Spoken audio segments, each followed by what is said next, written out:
જય ભોળાનાથ મિત્રો, આજે આપણે બોટાદ જિલ્લાના પાળિયાદ ગામ વિશે વાત કરવાના છીએ, જ્યાં વિસાવણ બાપુએ ઘણા વર્ષો પહેલાં પાળિયાદ જગ્યા સ્થાપી હતી, જ્યાં વિસાવણ બાપુના ભાણજ તરીકે આવેલા લક્ષ્મણ બાપુના પુત્ર એટલે કે મોટા ઉનડ બાપુના પુત્ર એટલે કે દાદા બાપુના પુત્ર એટલે નાના ઉનડ બાપુના પુત્ર એટલે કે અમરા બાપુ હાલ ગાદીપતિ શ્રી 1008 મહામંડલેશ્વર શ્રી નિર્મળાબા છે, જ્યાં બાળ ઠાકર પણ છે.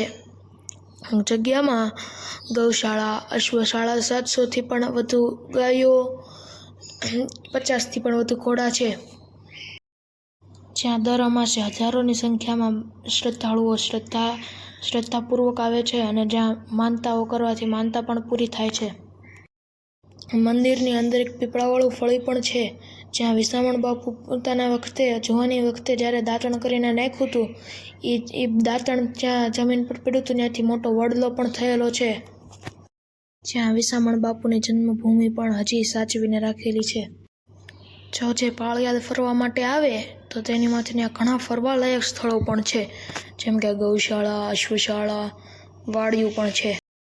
અશ્વશાળામાં વિવિધ પ્રકારના અશ્વો અને ગૌશાળામાં વિવિધ પ્રકારની ગાયો પણ છે, જોવા મળે છે કે બણકળ ગૌશાળામાંથી આપણે ગાયો જોવા મળે છે. બણકળ ગૌશાળામાં બહુ સારી ગાયો છે. એક જ ગાય પરથી વેલો બણકળ ગાય ઉપરથી વેલો આવ્યો છે. વિસાવણ બાપુ વખતની એક ગાય હતી બણકળ, એના જ પુત્ર પ્રમાણે આ બધી આખો ગૌશાળા થઈ છે. શ્રદ્ધાળુ માટે એક તીર્થધામ એટલે કે પાળિયાદ ધામ.